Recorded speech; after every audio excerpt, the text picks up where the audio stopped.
Are you ready to survive the hysteria of COVID-19? I got 3 things to think about on the next Agent Hacks.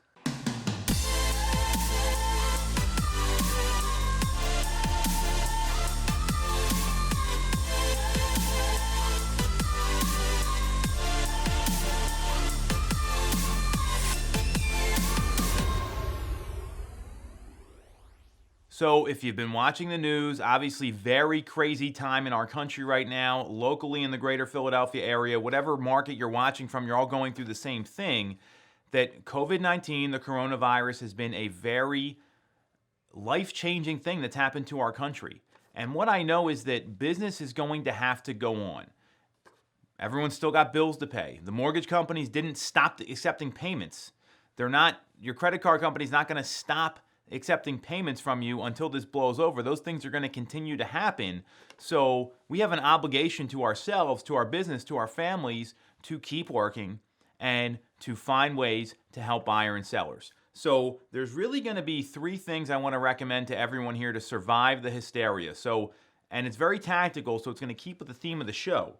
The first is, what I'll tell you is I've been through the 2008 crisis when the real estate market melted down, when Lehman Brothers failed, the car companies failed. I was through all that, and my business went up that year.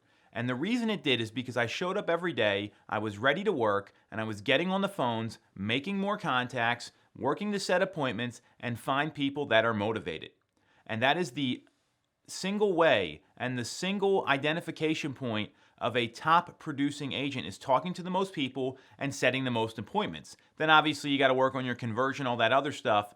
My point is this: put in the work. Sweat equity wins in times like this because it's about not being scared. It's about embracing the situation and really going out and helping people. And service is one of the core values that our team to the agent population, which is why I'm doing this video, as well to our clients that we serve. So do the work and don't hesitate, because if you are, someone else is going to find those motivated buyers and sellers, which leads into my second point.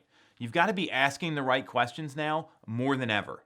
You've got to go through the pre-qualification. You've got to understand why people want to hesitate and maybe don't want to move ahead with the market. Because this sort of stuff, there's going to be people that transact. Homes sold in 2008 despite what was happening. And then they sold in 2009, 2010, 2011, and then the market rebounded in 12. So was it tough? Absolutely. Was it hard? Hell yes, it was hard. And what I know is by committing to my business every day and asking the right questions and knowing the questions to ask. So where are you planning on moving to? What's taking you to that area?